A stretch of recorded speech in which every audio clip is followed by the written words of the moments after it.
Hello everyone, this is Crota giving you a shoutcast and Game 3 from the caverns here, BlizzCon 2011. Let me go ahead and show you what's actually going on in the map. We have Sheth spawning here as the purple Zerg on the right side of the map at what I'll call the 4 o'clock location. Meanwhile, all the way across the map on the far side, we have Loner spawning as the blue Terran. I think this is Abyssal Caverns. I'm not 100% sure. But I believe it is Abyssal Caverns, taken from BlizzCon 2011 Battlenet Invitational, trying to cast all the games that were not streamed. I don't believe this game was streamed, so hopefully you guys do enjoy this match. Now, Loner as the blue Terran, and with the way that the games have went down so far, Loner taking game 1, Sheth taking game 2, a little bit of a spoiler alert, you knew that they had to have split the games anyway, since this is game 3 in a best of 3. Very different styles. Loner was able to execute a lot more, just almost being everywhere at once with those medevac drops, playing very well on Shakura's Plateau. And then on game 2, I had thought that Sheth would actually be behind on Shattered Temple with ally spawns due to the way the gold mineral patches are set up. Siege tanks can easily sit there, but Sheth catching Loner out of position 3, 4, 5 times, just being able to flank in with Zerglings and clean that up. A very, very good economic trades by Sheth, as he was also able to establish an expansion on the far side, and that's really how he was able to take game 2 and even up the series. Now, this drone will come down over here in just a moment, set up a hatchery. Gonna be able to be able to place down that hatchery with really little to no issue at all, as Sheth and Loner have cross-spawned here on the map. Now, we'll see what exactly Loner will try to go for. Loner can try to do a little bit of one-base pressure, but if he does some one-base pressure, he will, and doesn't execute and kill a lot of drones, he's going to end up falling very far behind. I've been finding that a lot more Terran players recently have really preferred to try to expand and force the Zerg player to expand one more time. If you can force the Zerg player to expand one more time, it really changes the dynamics of the game. As a drone now going to come up the ramp here, and Loner able to chase down the drone just a little bit, or at least chase it away, down to 22 hit points at one point before the natural regeneration. Now he at least knows where exactly his opponent is, and now you're going to see this drone just wander back home. SCV pretty much sees everything it needs to see, and it was a hatchery extractor pool, interestingly enough, as that means that the spawning pool would be a little bit more delayed. And now in comes a bunker. A bunker has been placed down. Will it be able to escape in time? That is the question. I do not believe so, but the bunker will at least continue to reveal sight as this SCV. Not quite sure why the SCV doesn't sit in the middle of the bunker and build. That would make a lot more sense for Terran player or the Terran SCV being able to build from the center of a building and not get attacked by melee, but then that would just be a horrible balance issue, as you can never take out the weakest part of an SCV or the weakest part of a building trying to be built. Zergling's gonna be able to clean up that one poor Marine, the Marine out of position so far, getting completely taken down, and the remains of a Marine. Luckily this is StarCraft 2, so that it does get cleaned up rather quickly. A barracks now going to be lifted off, and is it going to be in time? And this may be really bad news, as 2 Hellions are going to be the only thing that stops these Zerglings. But for Sheth decided to not push in with all of them, and that may actually be a little bit of a downfall. So that is going to, and the SCV now trying to run away. Apparently I forgot to set this up this time around. So now those Hellions are going to be able to run out there and get in a little bit more damage. Are they going to find those Zerglings? It doesn't look like it. But 2 more Hellions will quickly be trained up right behind, as we are now going into even more barracks. So it is going to be a lot more barracks units, Hellions, Marines, Marauders perhaps, trying to switch the tech lab for a siege tank, and SCV going to get taken down there.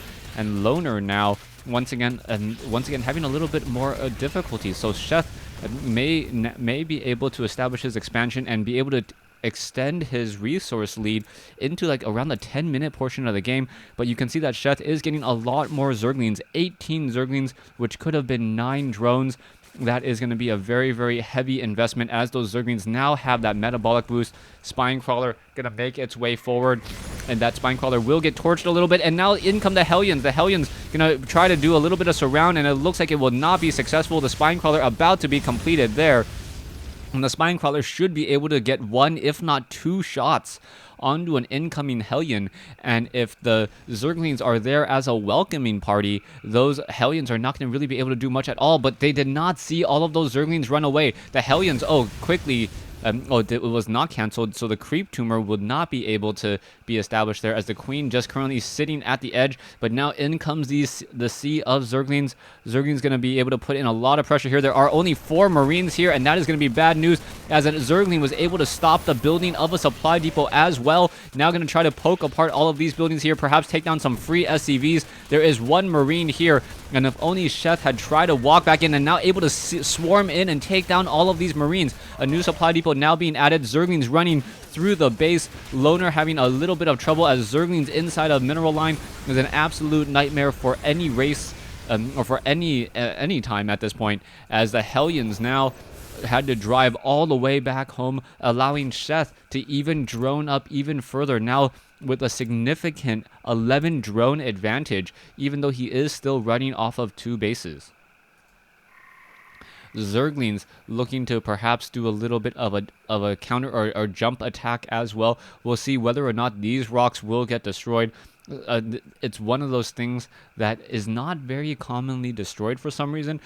There's so many paths already, especially in a cross spawn like this, that these rocks are often not destroyed and pretty much unutilized. So hopefully the new round of maps have a little bit more information, or a little bit more a little bit more uniqueness to them. I did see some of the maps from Heart of the Swarm, and those Heart of the Swarm maps are very, very interesting. I'll talk about it sometime a little bit later once it does get finalized.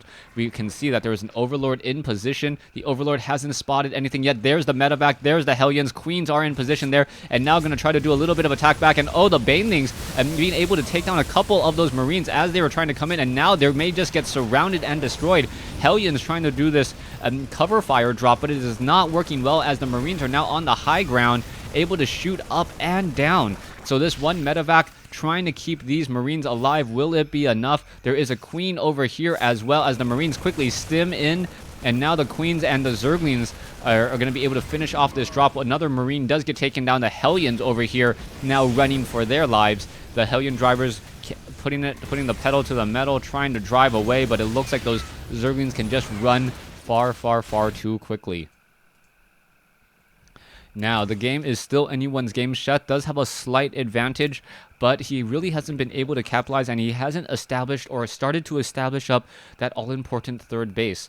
He could easily put up a hatchery here, and then at that point, he might try to take down these rocks as well, as he would be able to flank any units as they tried to retreat. Supply depots coming in from Loner, preventing any run-by on those Zerglings. So the Zerglings are just going to simply sit here, and are they going to be able to poke their way through? It doesn't look like it. There's too many Marines.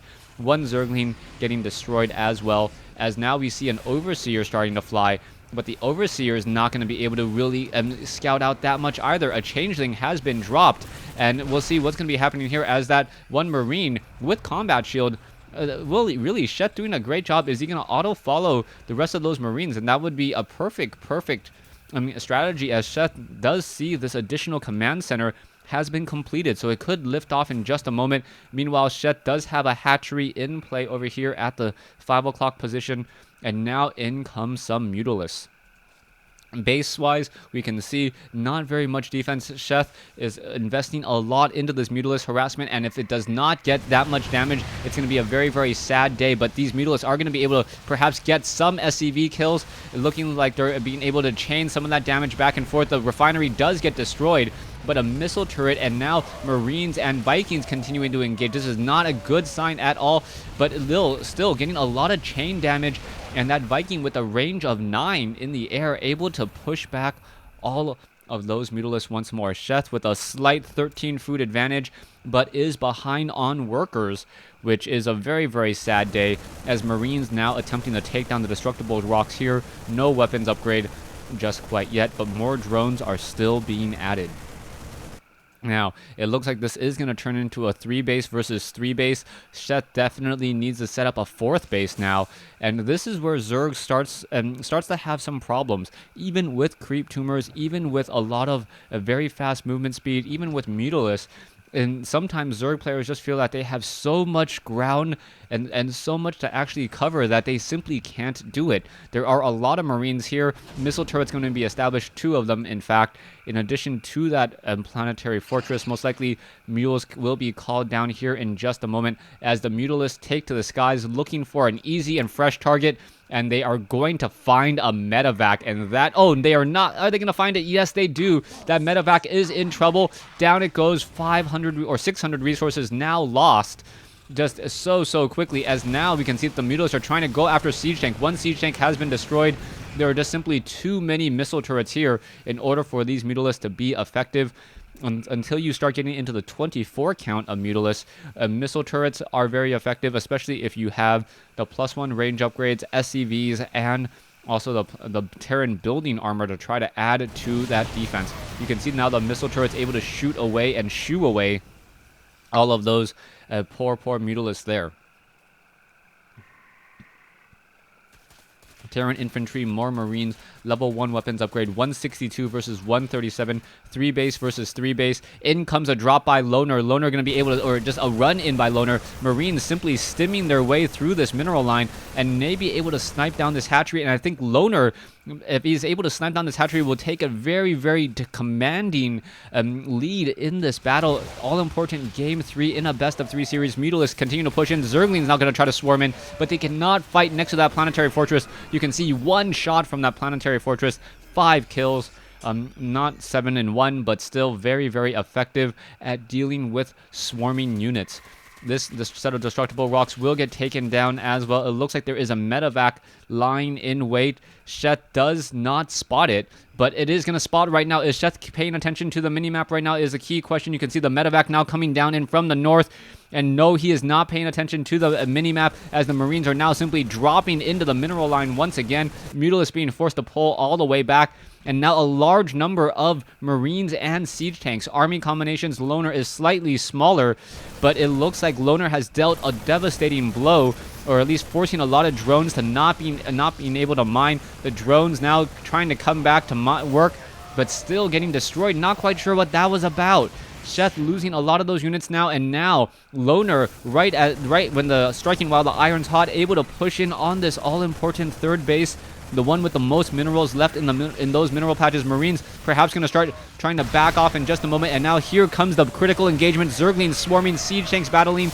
Both sides, siege tanks are getting destroyed. Marines need to recover those Mutalisks. Mutalisks trying to finish off the Marines, and it looks like there may simply just be too many Mutalisks for those Marines to handle. And I believe Loner is going to be forced to say GG as he lost essentially all of his units in that engagement. You can see that the Mutalisks are going to try to fly by over here, perhaps go after the missile turret. 1 missile turret does get destroyed. Another missile turret can get destroyed very quickly. There it goes. And now with 16 Mutalisks in the air, going to be able to deny mining from this planetary fortress. A little bit of long-distance mining, perhaps, as the SCVs and Marines are once again coming back in. Is it going to get taken down is the key question. Down to 500 hit points, but it is being repaired. The Marines are upgraded 1-1 against 1-1 Mutalisk, so those upgrades do cancel each other as those SCVs are now once again wandering back home. In comes a Thor. So a Thor ship coming in with that medevac, able to arrive to the party much more quickly.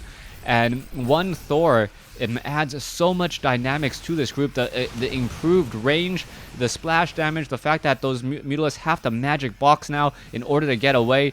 And it looks like Loner will be able to at least hold on to this game and perhaps be able to make a comeback, as we now see another command center attempting to land off over here. Sheth's hatchery finally being placed down as another drop coming into the main base. Loner just continuing to be almost everywhere at once with medevacs and Marines, but now that Mutalisks have taken to the skies and a large number of them, the losses are going to start to hurt more and more.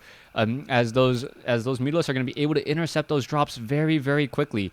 Marines finishing off the 2 Zerglings here, upgrading to another planetary fortress. So it is going to be 4 base versus 4 base as Sheth frantically tries to figure out how he's going to saturate that mineral line there. 62 drones versus 64 as a main battle now going to come in. The Mutalisk could have taken down the missile turrets. Why didn't they? That was key as one siege tank does get destroyed. Planetary fortress, oh, it is going to be able to pop a lot of those banelings, and huge losses there not going in, but the banelings now finding some of those marines, and now even a Thor coming back in over here as the Mutalisk able to break down and break through this location here.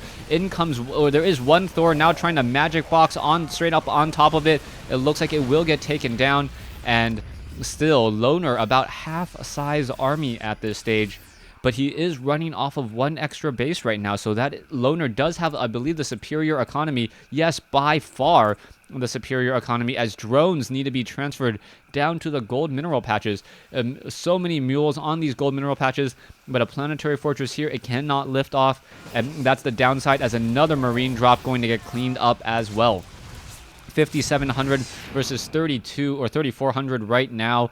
Sheth still having a slight lead, but still running into some issues and some problems.